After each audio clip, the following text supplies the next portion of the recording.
Look at this lineup. Look at this team. Look at what the Detroit Red Wings are. And imagine, what if this team was able to add not one, but two of the highly touted assets available from selling bottom-dwelling teams? Darren Dreger, you are off your meds, buddy, but I love it. I absolutely love it. Let's take a look at what Darren Dreger said on the Barn Burner podcast earlier last week regarding the Detroit Red Wings. Maybe they can make a heck of a deal with the Calgary Flames. They want a top two center. Do they have enough assets to make a blockbuster for MacKenzie, Weegar, and Nazem, Kadri? I don't know.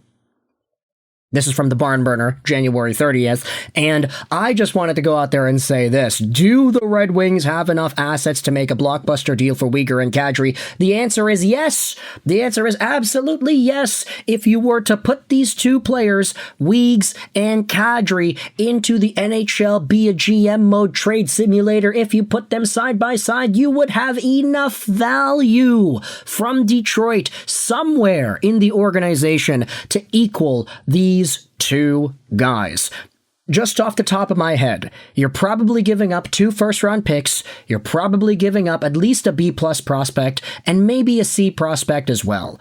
If you wanted to add on, let's say, a roster player or two to offset the roster, the lineup numbers and whatnot, then okay, maybe you change one of the B or C prospects for a guy, Bernard Docker or whatever. He's playing twice. Look at that. He's got double time on the Red Wings line combinations. But the point is, Steve Yzerman does have enough assets to acquire both Weegar and Kadri.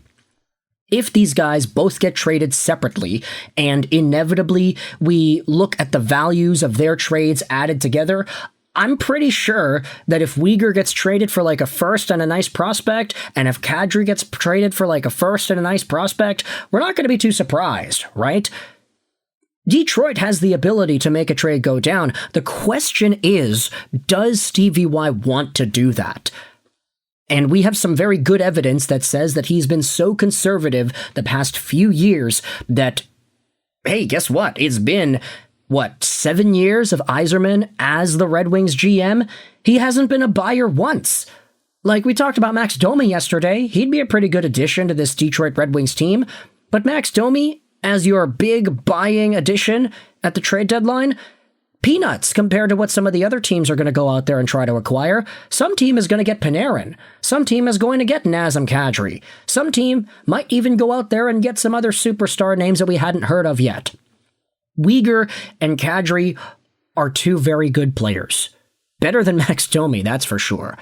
So the fact that we are even a little bit hesitant to say that Yzerman is even going to target a guy who's at the caliber of value like Domi means that this sort of a blockbuster trade idea, while very fun and obviously something that I think Red Wings fans would be crazy for, it isn't very realistic at the end of the day. Now, would I be proven wrong and happy if this were to actually go down? Absolutely.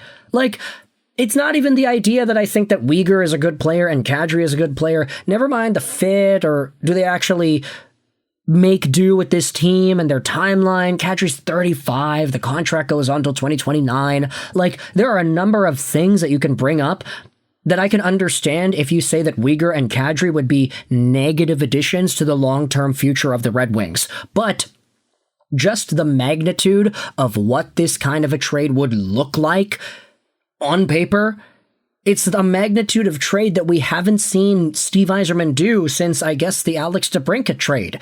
Like, he's been so conservative at building this team, and he hasn't really been taking any big major swings. Patrick Kane, great addition, but guess what? That guy was a free agent. He wanted to come to Detroit, especially after you wooed him with all the educational videos and what the team's going on and how they wanted to treat his injury. That wasn't really a big risk. Drafting Raymond and Sider and all that, yeah, okay, big risks, I guess. You never know what you're going to get at the draft, but still, those are draft picks. It hasn't been anything since Alex DeBrincat when it comes to top-tier assets that Steve Yzerman acquired in a trade. And MacKenzie Weegar, he's a top-pair right-handed defenseman.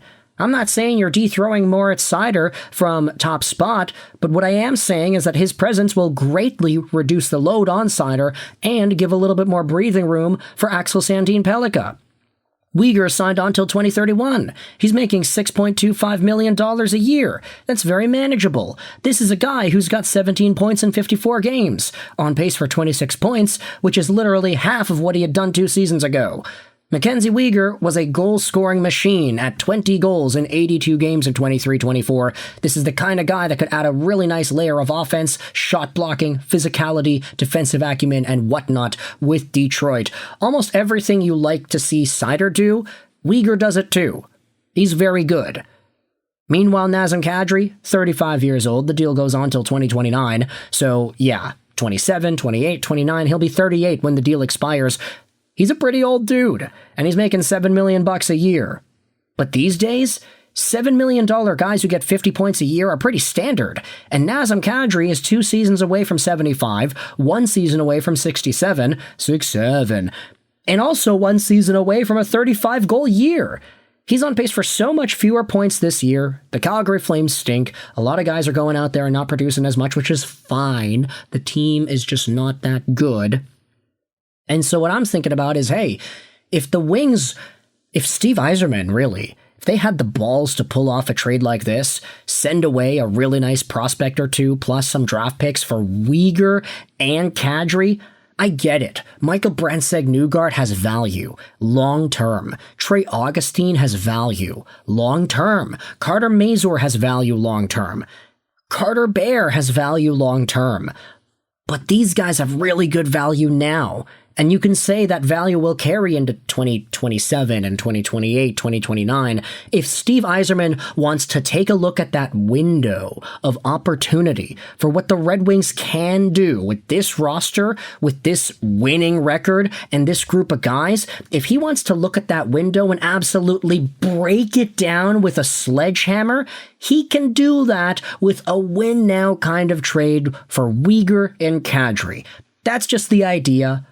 I don't know, and quite frankly, I would probably wager a bet and say that I don't think Steve Yzerman has the balls to pull off a trade like that. You can debate in the comments section whether or not a trade for these 2 guys is actually worth it, but because Darren Dreger went out there and mentioned it on the Barn Burner podcast, I did think it was an interesting enough trade idea to dive into today. So, Flames fans, Red Wings fans, let me know what you think. Do you think this is actually reasonable for Steve Yzerman and the Detroit Red Wings? A blockbuster trade for Weegar and Kadri? Dreger asked, do they have enough assets to make a deal work? I'd say yes. I'd say the Wings have a lot of prospects. They've got a lot of good young guys. They've got value in their draft picks. They have a lot. They've got surplus of these things. Maybe it's not surplus if you're thinking about building for 2035, but right now, these guys, they're pretty good NHL players. And if the Red Wings wanted to shell out multiple prospects, multiple picks, and the like to get them, I don't think that's unrealistic as a trade possibility here. It's just whether or not he really want to do that. Steve Yzerman, that is. Let me know your thoughts in the comment section below about this trade idea. I hope you enjoyed this video. Sign on, and bye.